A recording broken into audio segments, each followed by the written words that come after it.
Welcome back to another episode of Living Out the Gospel, all about how do we live out our faith, not just on a Sunday, but all throughout the week, through everything we do, through just our friendships, through our workplace, in every aspect of life. So today's guest is Todd Shearer, also a member of CFC, because everybody's a member of the CFC thus far, who's been on the episode so far.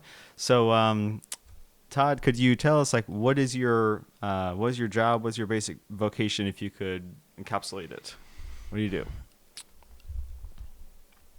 Right now, what I do is marketing and public relations, media relations, that kind of thing for Christian ministries.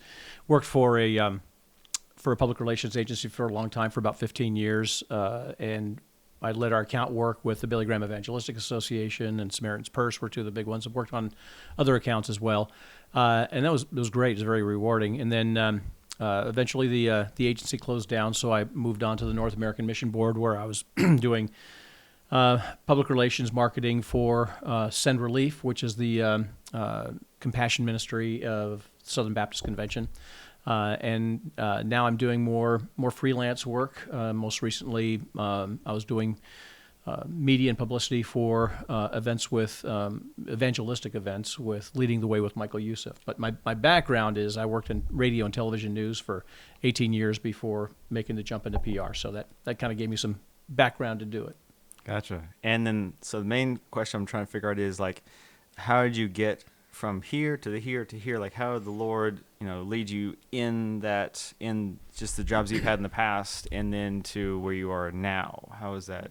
If you could condense that into less. Yeah, that's always the question, right? Is how did I get here? If you told me in my early 20s, when I got into radio initially and TV, TV news, that I'd be working for a Christian ministry one day, I'd have laughed in your face and said, no way. But God used all that experience to lead me into it. And I didn't know until I got into PR and marketing that God had used all those experiences to put me where He wanted me. Well, He had me where He wanted me all along anyway, but to ultimately put me in a position where I was working in ministry. And what's kind of cool about it is that, I think sometimes when somebody hears that there's going to be a PR guy or somebody working, that the news media, the secular news media is going to have to deal with, they roll their eyes going, oh, here we go. Some knucklehead who doesn't know what they're talking about. But then I talk to them and they realize, oh, wait a minute, this guy's professional. He does get it. And so it can open a lot of doors. I mean, it's really worked well to do that. And so when you were in the sort of TV and the broadcast world, were you in that job as a believer, or was that something that developed in that kind of world? When I first got into it, I was not. I didn't have a relationship with Christ. I mean, I got to church some, but was never really engaged with it. And then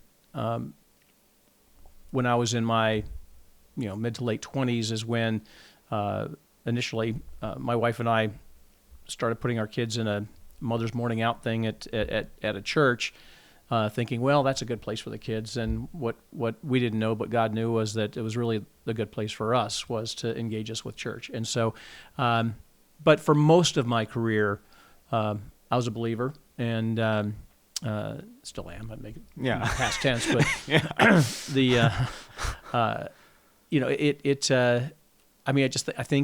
I think it served me well in so many ways to be a believer.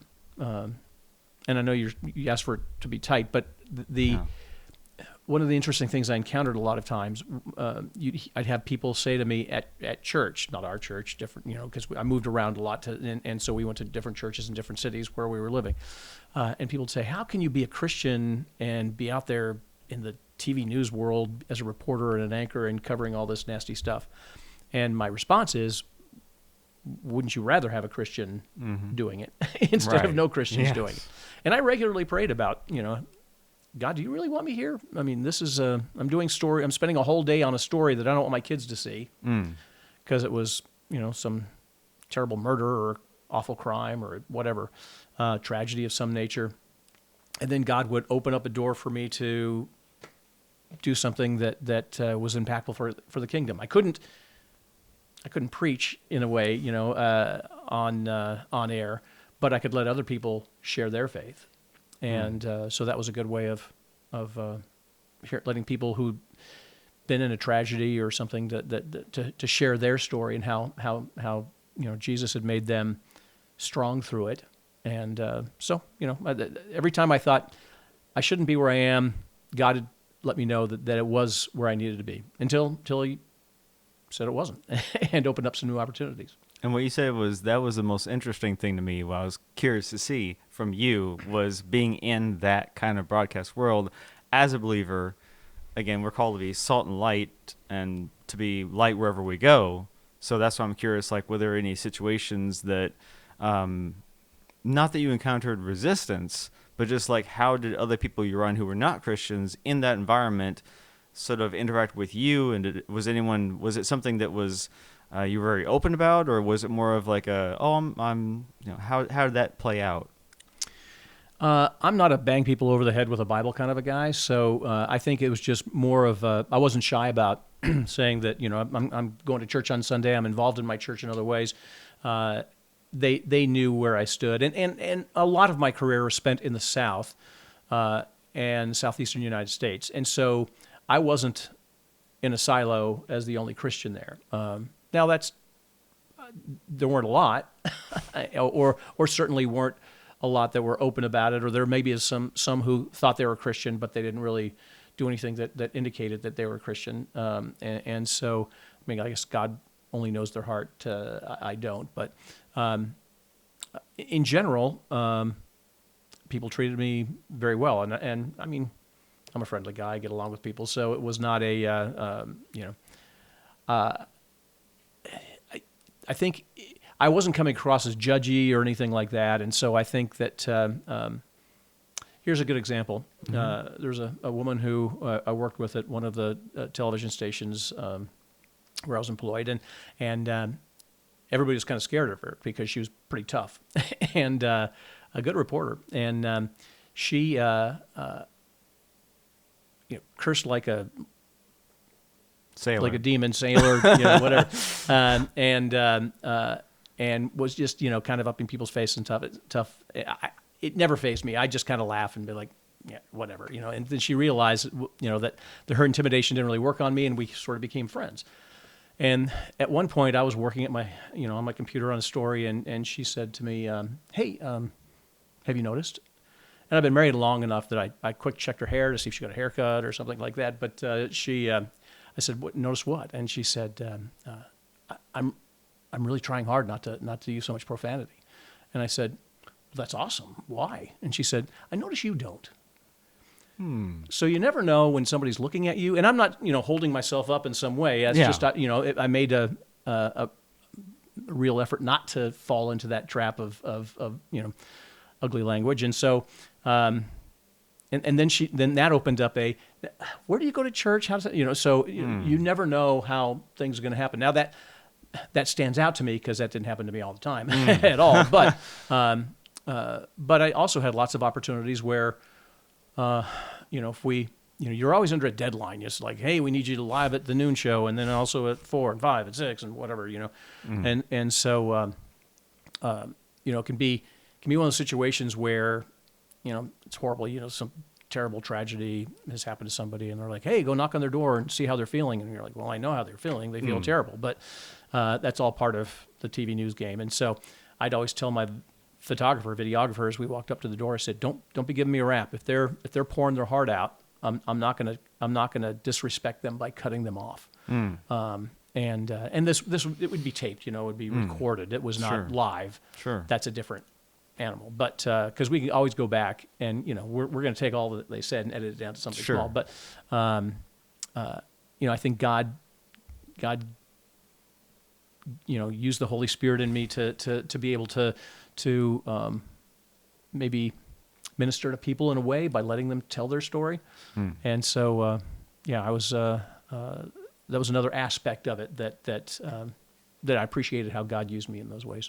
That's wonderful. Yeah, I could easily see, because I've seen that kind of thing of where there's a reporter and they're like, okay, we just got to get this thing, and yet people are like literally hurting from something. So it's wonderful. That's a great testimony that you could be in that kind of position with that task in front of you. And you're like, no, I'm not just going to do I got to get my thing and run. Mm-hmm. But like, okay, I just want to be a human being with this other human being and treat them with respect.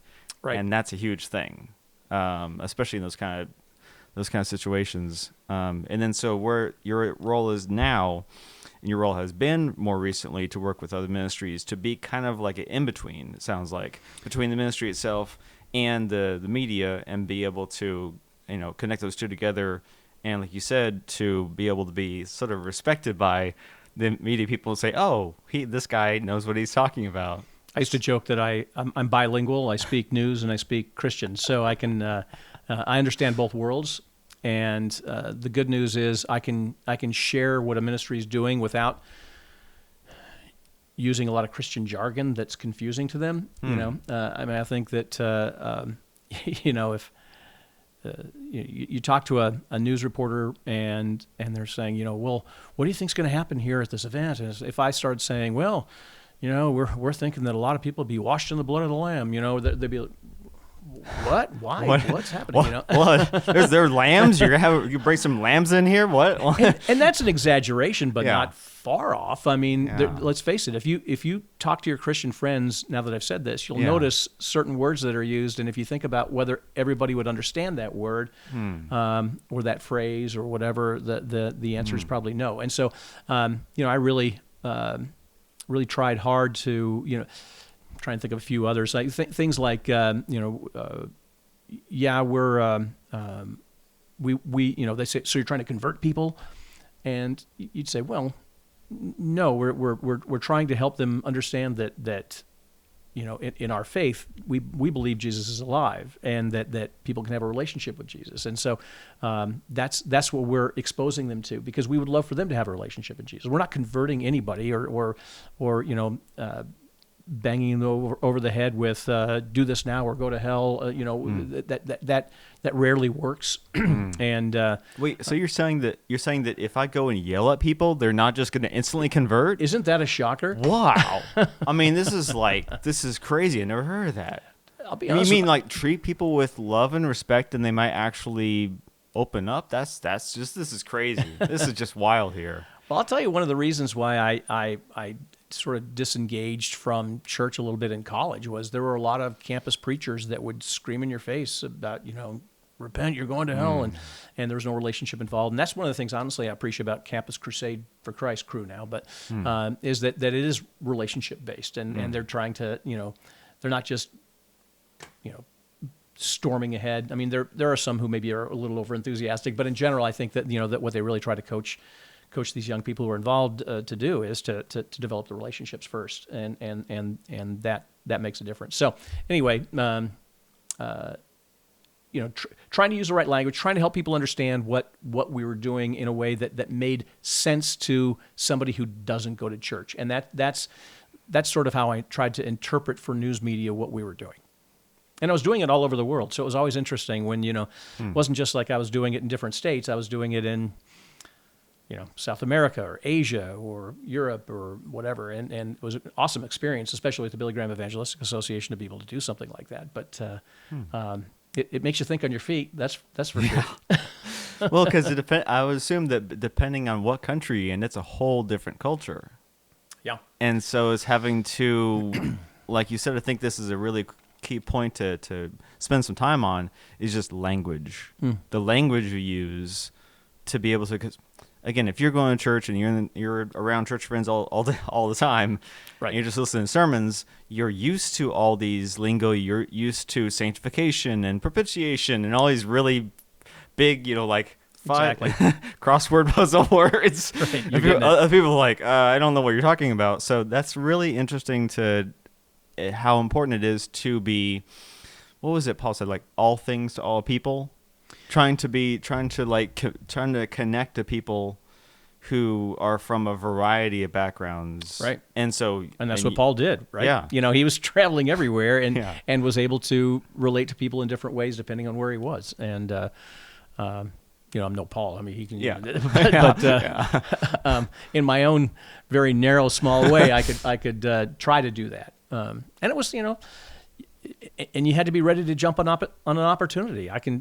South America was always, I don't know why it was more South America, sometimes in Asia, but South America especially, where you'd go talk to a radio station or a TV station, and they'd say, what are you doing? And I'd try to explain what we were doing. And of course, I was doing it through an interpreter, usually, depending on whether or not the person I was talking to, a station manager or whatever, spoke good English.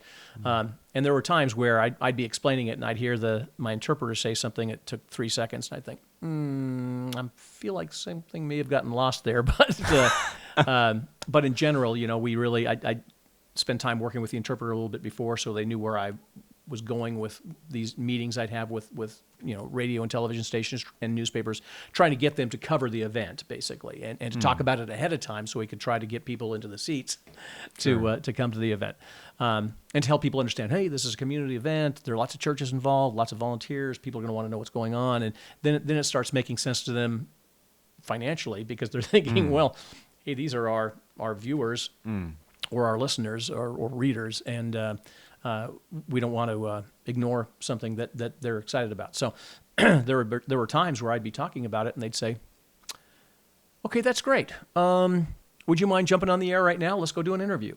And you're like, okay, here we go. And no script. Well, ideally you've prepared, so, okay, so you got it in your back pocket a little bit from maybe a few notes on exact times and dates and things like that. But you never say no to that kind of an opportunity, and it was, from my standpoint, that's another one of those fun to see how God uses me. Some people are afraid of being in front of a microphone. I spent almost 20 years in front of a microphone, and I'm fine with it. And so if I get the opportunity, I'll jump in and do it. Well, you're doing pretty well in front of this microphone too, so there you go. I might have a future. You might have a future. You just might actually be able to make it in this whole crazy That's podcast world. Well, yeah, for all the 5 or 6 viewers we have of this. We could be up to 10. Oh, really? I'll call some people. Oh, you'll call some. Okay, you know some connections. Yeah, we'll if this goes well enough, Justin and Daniel, the other Daniel Chen, and Justin will have to have us. We'll be competing. Promotion. Yeah, we'll be cross promoting and say this episode brought to you by Living Out the Gospel, or in their case, it'd be brought to you by what's it called again? Monday Musings. Monday Musings. That's right. How could I possibly forget? I'm literally a deacon, and I forgot the name of the podcast. Okay, I'm just gonna edit that out. It's not gonna go beyond this. But that's really, really cool. And then in terms of outside of the workplace, like, do you currently have any other things you're involved in terms of with non-Christians, like any kind of activities, any kind of places you go regularly, people you keep up with, you can think of, and how do you interact with them? I love playing golf and tennis, but golf is a little bit more of a social kind of a thing happening, and so I've got a fairly large group of guys that I will connect with to play golf 1 or 2 days a week or something, and so my joke with my wife that I'm heading off to my golf ministry. And there's a lot of guys who would love to say that. Oh yeah, it's a ministry. Yeah, no, you're just hanging out with the other guys. Yeah, eating burgers afterwards. That's not a ministry. But but it is not, it's surprising how many times you get an opportunity to have conversations about faith. And again, I'm not a full steam ahead guy. It's just sort of share where, how God's worked in my life or whatever it may be. And it's kind of interesting. I've just recently had, a couple of guys that I play golf with say, hey, where do you go to church again? Maybe I'll go with you. So, you never know how those doors will open, but, what does happen when you're in ministry and you're plugged in with your church is that a lot of who you're around are people in church. So yeah, as people, you take these Bible studies or discipleship classes, and they talk about, okay, now when you're at work, here's how you should be discipling people. And I'd be thinking, well, I work with 100 Christians at a ministry somewhere, so. Check, got it. Yeah, I'll talk about God with it, no problem. But with other friends, you just look for opportunities, and I think there are a lot of people who would probably say they're Christian, and then if you really explored a little deeper, how often are you going to church, or where do you go to church, or tell me about your story, or whatever, that that they're Christian because their parents brought them to church when they were a kid or something, and so, but as you start to talk about it, there a surprising number of people will sort of perk up and be like, and not always. You got to be ready for people to say, yeah, I don't get it. Nah, I'm not buying it, but which is fine, especially if they're friends. They know I'm not. Again, I'm not. I hope You're I not never trying come to across sign as, people up or anything. well, or judging them in any way okay. or whatever, and so. It reminds me of a old pastor I had from my last church, and he would say the phrase like, basically saying, "Why would you expect non-Christians to act like Christians?" Yeah. Like, why would you expect pagans to act anything different than pagans? So it Plenty of Christians where I think, why aren't they acting like Christians? So yeah, that's where you can say, hey, well, we're all sinners. Yeah, we'll stumble all over ourselves, but right. but yes, 100%. I love that, and I think you're right. Well, because again, I'm thinking like, how do you live out the gospel in all of life? So you have work, and then you have, of course, your church, which hopefully you are living out the gospel while you're at church, because that'd be kind of weird if you weren't. Right. But in terms of like just in our daily activity, it may not be literally preaching to somebody, because you may not be a preacher at all, but you may not have opportunities to do something as direct as that. But how are you, again, just interacting with everybody, even like people in customer service, just like wherever you go, restaurants, or is there any examples you can think of where, how do you interact with people who are just like a worker at a store or worker at, I don't know, just any business you go to, and how does your faith inform how you treat them? How you see it so often where I was at the UPS store the other day, and a guy ahead of me was just all mad and yelling at the guy kind of for how much things cost, and the guy behind the counter is just like, I didn't make the price. Right. And so, and I just stand there cringing and watching it happen, and so, like, I'll come up and be just like, hey, everything's okay with me. It's okay. I'm not gonna attack you. Kind of loosen up the situation and sort of joke and be friendly, and I'm not saying, and by the way, I'm a Christian, but if maybe the next couple times you come in there, you can engage in a conversation. You never know. Right. But or at the grocery store or whatever, you see people just kind of yipping at each other, and there's just a real sense of incivility, uncivility, lack of civility anyway. Get my words right. But there's just such a lack of civility, I think, with people right now, and that everybody's looking to yell at somebody, and so I really, I don't like conflict like that anyway. And then on top of that, I just think, God calls us to be peacemakers when we can. And that doesn't mean just rolling over when somebody's wrong. But on the other hand, I do think that the way you treat people matters. And that's that. When I was in television news, that's something I did too. Like we were talking about earlier, I really tried to treat people with respect and friendliness, and I mean, I do the same with a server in a restaurant or whatever it is. And I think we should, as Christians, that's important. I mean, I think we can get busy and sort of blow right by them, but I think just a smile and a "how you doing today" kind of a thing it makes a difference. I would say that I would second that, and I would even put a little emphasis on it, because this is just my own personal perspective, which is very, very small. But I would say it seems like in the last year, if not more than that, maybe since COVID, but wherever I go, it's sadly so rare to find people working just any kind of job at a store, at a restaurant, where they seem like they actually have any joy at all. Yeah. And it's very sad to see that. And then, so I find myself like, if I do try to be friendly, then it's almost like they'll either completely ignore it as though it never happened, or I'm just another customer, I'm number 596 of the day, or it'll be like, oh, that's interesting. That's different. Mm-hmm. I'm not used to that.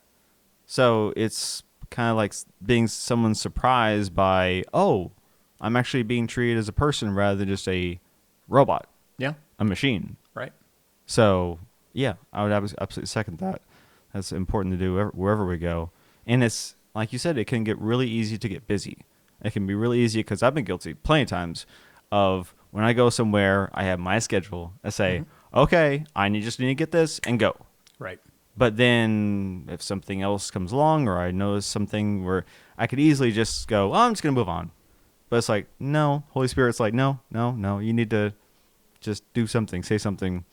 Because again, he went out of his way, intentionally out of his way to do that. So, I mean, it doesn't have to be a conversation either. It could just be a smile. I mean, I think so rarely people are smiling at each other, more gritting their teeth at them. So, I just if you carry yourself with a friendly countenance, I think it comes through.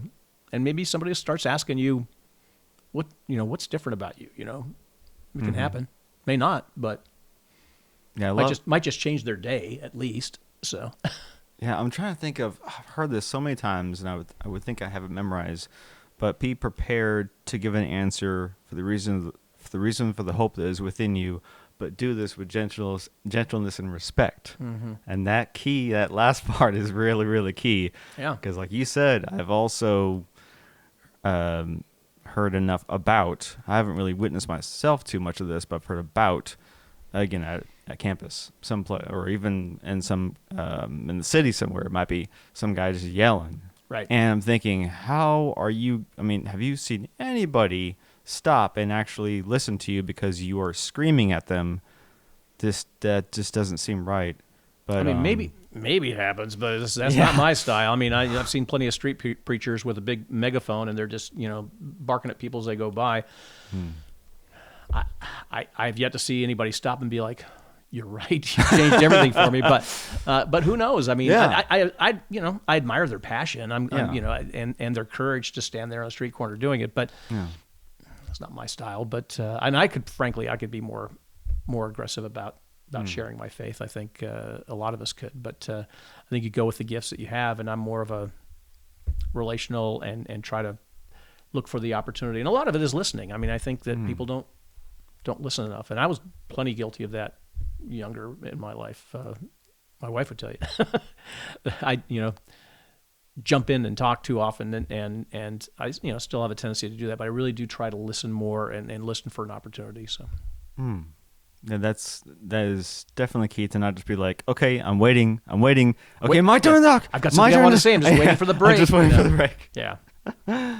Well, that's all very, very helpful. I appreciate that. So the last second to last question. I'm holding you to that. Yeah, exactly. Second to last question, and you'll skedaddle. As soon as is there a cause or a nonprofit that you really admire? Again, other than one you already have worked for. I mean, maybe Crew, because you mentioned that earlier. Is there anything else you can think of that maybe, especially one that maybe not a whole lot of other people know about? When I was at